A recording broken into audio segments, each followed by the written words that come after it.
Hey everybody, and welcome to Twin Talk, a video discussion show where twin brothers Chris and Kevin drink and draw. We're talking about comic books, movies, and all things pop culture. We are your hosts, Chris Hart, Kevin Hart. Today we're going to be talking about Marvel Studios' Hawkeye.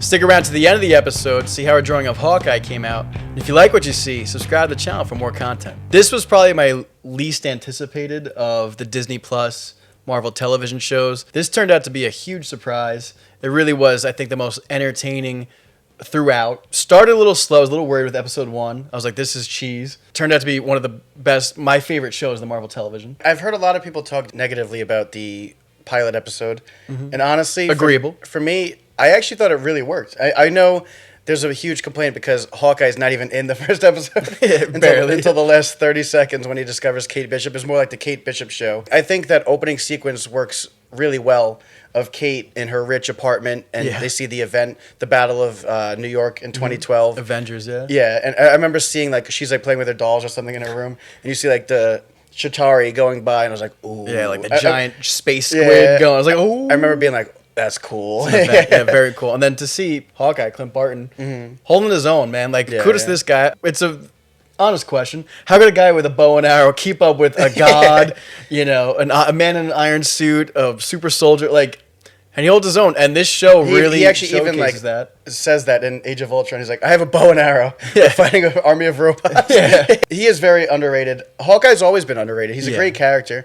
He's always been like the joke, right? The joke of the Avengers, which is unfortunate because he really is a great character. Clint Barton is a solid, well-written character throughout the years. And we see that this version of the show takes a lot of inspiration from the Matt Fraction, David Aja run, which we got right here. My Life as a Weapon, yeah. Even like down to like the aesthetic of the posters and the tracksuit mafia. The logo is exactly the logo from the comic book. Yeah. This was a cool show, too, like showcasing the older, seasoned Clint Barton.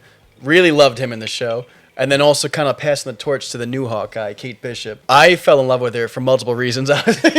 She's definitely my favorite of the new/young Avengers. It's definitely for plot purposes, yes. The one thing I hate child actors. I hate child characters. I hate it all. Do you like Home Alone? I do. Okay. Yeah. Classic. But with the exception of Home Alone, this girl proves my point completely right in the first episode when she's like, the whole young Kate Bishop in the Ballin apartment with the Avengers, like, Daddy, and I was like, I was like, I couldn't stand that acting. I can't believe it was directed and like accepted, but thank God it was only in the show for like 2 minutes. It showed her like obsessing over Hawkeye, and the speaking of the logo and the credits, I was gonna say she was only in it for the opening sequence. Well, yeah, again, can't stand it, get it out of here.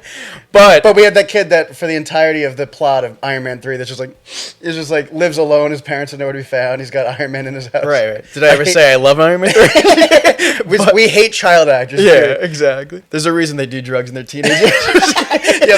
Every last one of them falls off the wagon. Very smart use of the opening credits. They show her going through like her Olympics and her fighting. She's like obviously doing like karate, jiu-jitsu, the archery. Obviously, she's obsessed with Hawkeye. He's her favorite Avenger, which is she might be 1 in a million. No, that was cool though. I like that. It is cool. Marvel does a great job of like retconning moments from previous films from years back, and like we said about the Peter Parker in Queens of Iron Man 2. That's Peter Parker in front of like Iron Man, which is so cool. We see that sequence from Avengers of 2012 where he like does that like flaming arrow and it just like disintegrates the Chitauri vehicle, and you see him jumping off that iconic jump, him turning back and giving that. That's become pretty iconic for his character, honestly. It's even in the opening pages of this comic book, and they show it there, and even the two of them do it. I think in episode 3 when they use the Hank Pym arrow, but they both jump off the bridge. Yes, and they both do like the iconic Hawkeye jump even off. in I believe the Ultimate comic books, there's a move like that. Like so, Hawkeye is no joke. He's pretty great. There's a reason he holds up with the Avengers. My one complaint with the MCU with Hawkeye has always been, I want a comic book accurate costume. I was hoping we'd get that in this show. Me too. And we kind of get it, but I'll accept it. You get it. an upgraded comic booky suit. But he even like pokes fun. He's like, the whole point is to not be like noticeable. Like, and the comic accurate suit is out there. He stands out. He stands out too much. He's supposed to be a shield agent, a rogue agent, So I get it, and it was cool. I do like the upgraded suit because it looks pretty similar to My Life as a Weapon. That, yeah. So it's modernized. I'll accept it. I'm just glad that he even has it, and he was repping it at the end. And I just love the chemistry too between Jeremy Renner and Haley Steinfeld as Clint Barton and Kate Bishop. Sold the whole show for me. There was a lot of cool things that I liked about it. The cameos we'll talk about of Kingpin. There was rumors. Maya Lopez as Echo. If you're a Daredevil fan, you knew what that was. And I think episode 2 it ends on when she's got her hand up to the speaker. Where they just show the her, hand. You know, even the death of her father with the blood stain. All comic accurate. And there was a lot of influence from that. And I'm excited to see where that goes in the future. She's like a mimic. She's like Taskmaster. Mm-hmm. She's deaf. So it's really cool to get another handicapped character. I think a lot of handicapped people relate, be inspired by it. So I always love that. Plus to see her going forward, maybe in the pocket now that we have Kingpin and Matt Murdock's Daredevil in the MCU. She's got her own show. It's confirmed. So I'm really excited to see where that goes. I think people might be sleeping on that show, and I think that's something to be keeping an eye on for sure. And I thought she was a badass in this show. She was awesome. Yeah, she was really cool. Obviously, it introduces the Kingpin, which it's called Daredevil Parts of a Whole, is the graphic novel that this storyline is based off of. I felt, and I know a lot of fans will agree, that the storyline was rushed. I was hoping to see it fleshed out a little bit more in her own television show. Mm-hmm. Like flashbacks in her show. Flashbacks and stuff. Ties into Daredevil. With Uncle Kingpin. Yeah, Vincent D'Onofrio's Kingpin was awesome. I know a lot of fans were excited for his return, but also kind of disappointed with how he was portrayed in the show. They said it was too watered down with the violence and he was having trouble keeping up with a college age girl. I felt he was very cartoonish in this. Yes, but to me, I don't want them to Disneyfy this, right? Don't Disneyfy Kingpin and Daredevil. The best part of that show is that it is so realistic and gritty and violent. It's darker. Yeah. Don't make it too cartoony. Whereas I felt he was very cartoony in this. But I enjoyed it because I was like, okay, like it reminded me of the '90s Spider-Man cartoon. Yeah, especially his fit. He looked like he was ready to board a plane for Florida in 1986, which is comic accurate. I'll throw it up. It's literally from the comics. Yeah, yeah. The outfit he had on was pretty ridiculous, but I was like, all right, that's comic book Kingpin right there. He's ripping off doors. Yes, but there's the thing. I don't believe he's dead for a second. No, by the way, we'll get into that. You don't bring him in for one episode and then just kill him off. There's no way you bring in Vincent D'Onofrio, have him return as Kingpin, kill him off in one episode. Talk about him the whole season, kill him off. We didn't see the body. We did not see on-screen deaths. If you see it, it's more than likely to happen. We did not see it. We did not Marvel. see it. If you don't see the corpse, if you don't feel the pulse of the corpse, exactly, they're not dead. He's not dead. And if you know the comics, he becomes blind. Maya, in Parts of a Whole, she shoots him point blank right in the face, and he becomes blind. So. Kingpin?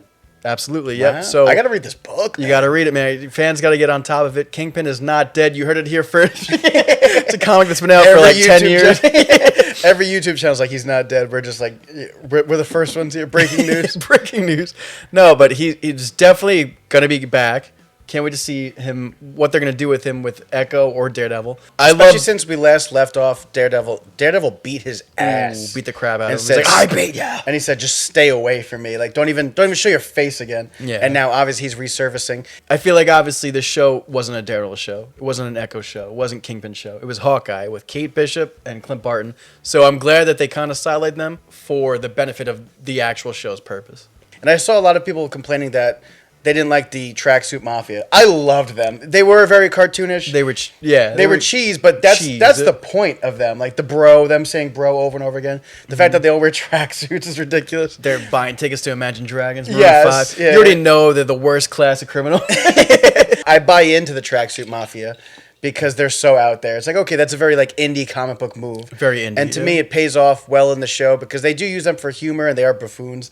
But it's like, I could see Kingpin becoming so desperate after the events of Daredevil Season 3 that maybe he would work with these clowns. And he hired these type of criminals. And especially the scene where like they get hit with the trick arrow, with the Pym particle arrow, and then like they're like a minivan, and an owl just like swoops them up. I was like, rest in peace. Those guys are dead. Yeah, which I love that the owl from the Rockefeller Center Christmas tree made a cameo. I was like, that's hilarious. Also, like, the bigger Marvel Cinematic Universe at play, Yelena from Black Widow. Florence Pugh. Florence Pugh. I really like her. Yeah, I really like her. You like her. I really. What a great looking woman. Yeah. I hope she speaks like that in real life because it's turning me on.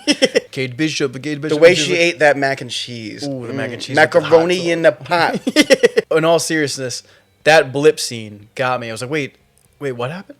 And it completely showed how it would be to experience the blip. You're gone, and you're right back. Just come back. And it's 5 years later, and you missed 5 years of your life. That was like insane to watch. That was a very well executed scene, and that's also like a very good inciting incident for Hawkeye, the way he became Ronin, right? Right. We see that they touch on the Ronin stuff in this show, the consequences of that, and just the emotional struggle of everything that happened with his losing his family. And also, I really enjoyed that they gave Hawkeye like a hearing aid in this. Being an Avenger, being a human being in the Avengers and suffering all these like cataclysmic, earth-shattering events. You're gonna take some hits, some missiles blowing up, and all these different things. You're gonna have some physical, weaknesses at this point. He's getting older, and that's what I feel like. The point of this show to me was the passing of the torch, right, to Kate Bishop. And I don't think Hawkeye's done. No. I think we'll still see him. I thought he was gonna die. But if it is gonna be his like last tenure as Hawkeye, it was a good send off because this guy deserves Jeremy to Renner, be with his family. And Jeremy Renner as an actor, he's incredible, honestly. This guy wants so bad to be with his family, but he's trying to help out this girl that may be in over her head. I think even like him being her idol, the aging vet that's kind of over it. It's almost like He's definitely over What's that cop in I forgot the name of the movie. He's like, I'm too old for this. Do you know Lethal Weapon? Lethal Weapon.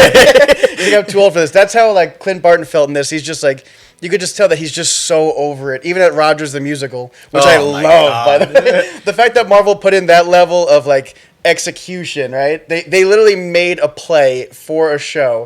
Disney was like, we know what you do. Let's show us what you do. And it's incredible. Yeah. I can do this all day. And I just came off the high of Tick Tick Boom. So seeing Rogers, I want to go see Rogers the Musical. Make Rogers the Musical happen. Yeah. Even the scene where he's like, you see that he's obviously still mourning Natasha. That's been a heavy like emotional toll on him. And then he goes to use the bathroom at the opera house or whatever.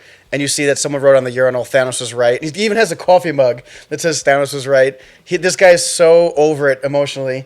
And could you imagine saving the world only to see that? That they're profiting off the villain. The ungrateful like humanity. It's just like him lost as a your character. best friend. Yeah, him as a character, that probably hits him so hard. And I really appreciated something stupid like that having such an emotional toll on the overall arc of the character. Yeah, going forward, I'm definitely excited to see where Clint Barton and Kate Bishop go. I think they'll probably make him like the next Tony Stark, Iron Man, for the Young Avengers and make him like the sacrifice. Because he's definitely over it. Either he'll have like a happy ending and ride off in the sunset with his family, or he'll sacrifice for the next generation. That's my theory. But either way, I loved this show. This was the big surprise for me. The only thing I didn't like was Vera Farmiga. Incredible actress. Totally underutilized here. The family dynamic with the mustache dude who I hated at the beginning. Which, by the way, but then he turned around and redeemed himself. The whole show they're just like spoon feeding you. This guy is evil. Yeah, but well, it's the mustache. It's the mustache. But he's actually like, there's a turn at the end, but he's actually the swordsman from the comic. He's a very like Z-list character. Yeah. So he's meant to distract you from like the overall purpose of, okay, Kingpin's coming. The wife is the big twist. You know, the mother is the big twist of she's working the king. So like, that was like the things that I was like, all right, that's okay, you know. But overall, this show was so entertaining, so much fun, so enjoyable that it's definitely my favorite of the Marvel Cinematic Television universe, whatever the hell they're called. I know you put in your notes too that Vera Farmiga was underused, and I completely agree with that. I think she's a very talented actress. We've seen her in a lot of things: Bates Motel, Godzilla, the Godzilla films. The hairpiece they gave her for this. Yep. Out of it's this the Edna Mode. It's the Edna Mode wig so that bad. does it. And we see at the end that she becomes like the villain almost. She killed Armand Duquesne, the father. And like there was no surprise there. You could kind of tell that she was going to be the one that did it, just by how she acted with the stepfather and stuff. But that's one of the cons for the show. Overall, I really enjoyed the pros for me is that I really enjoyed like I said, the ticking time bomb of Hawkeye's got to get to his family before Christmas for the holidays. I really enjoyed the scenes of him just taking a beating with the hearing aid, putting frozen vegetables on, taping it to his body and stuff. Love that. That he's just a human Avenger that he's been in the big leagues, but he's helping this young girl that worships him because he is a hero. Can't wait to see more of Kate Bishop. And I really look forward to their chemistry. Yeah. And she's just very charismatic. She was a standout of the show. She's incredible. I can't wait to see like the next generation with her almost like leading the team because she's the one that's like taking the initiative, right? But we forgot to completely mention that directional sequence of the car chase. Oh, the car chase with the trick arrows. We so can't forget about the good. trick arrows. Incredible stuff, man. The PIM technology arrow where it's just like they shoot it up and then like the freaking van gets like so small and stuff. Yeah, incredible stuff. It felt like Home Alone. Speaking of Home Alone, when they're like, he's like, "This is my house. I have to defend it," and they're just like putting the arrows together with like the theme of Home Alone in the background, with the whole Christmas thing. You know, each episode got better and better and better. Yep. I still don't think it's my favorite of the Marvel Disney Plus shows. I think that has to go to Loki for me. All right, but overall, this was very entertaining. Like you said, underrated. Came out of nowhere. I know there was not a lot of hope for it, which is so sad because he is such a great character. But it turned out to be a lot better than what I thought it was. But wait, before we forget this review, Spider-Man, where the hell was he? Rockefeller Center. Literally, where does at this the take end place? Of by the No way? Way Home, it is the end of Hawkeye. I swear to God, he's swinging down in the brand new, beautiful suit. Rockefeller Center, the trees right there, the lights, the building, everything's there. It's like, is this the climax of Hawkeye? Like, so I was waiting for him to be like, what's going on down there? Yeah. And I was honestly in the finale. That was the one thing I was expecting, not let down by it because I was like, this is gonna be a reach. But I was hoping that the newly isolated Peter Parker would come down and be like, hey guys, you all right down here? Like, I heard something. And then they'd be like, oh, we got this. And be like, okay. And like just swing off something like that. Tom Just Holland. web up one thug and then. Like, Or just something. And then introduce him to Kingpin a little bit. That would have been sick. that'd be nice, That would have been really cool. They didn't do it. A little bit disappointed. But, you know, that's just me theorizing. That would have been so sick. Only because they like spoon fed it to us at the end of That would No be Way nice Home. though to set up because we know that like comics history, Kingpin, you know, was originally a Spider-Man villain, and then Daredevil really took him over, and Frank Miller just executed it to a whole nother level. That'd be really cool to see Spider-Man and Daredevil, you know, have something to Team up against Kingpin? Yeah, Oh my yeah. God. Take my money. Anyways, that about wraps up today's episode of Twin Talk. If you like this video, give it a thumbs up, comment below to join the discussion, and don't forget to subscribe to the channel for more content. We'll see you next time. Peace! I like that. I like that. I like that. I like that.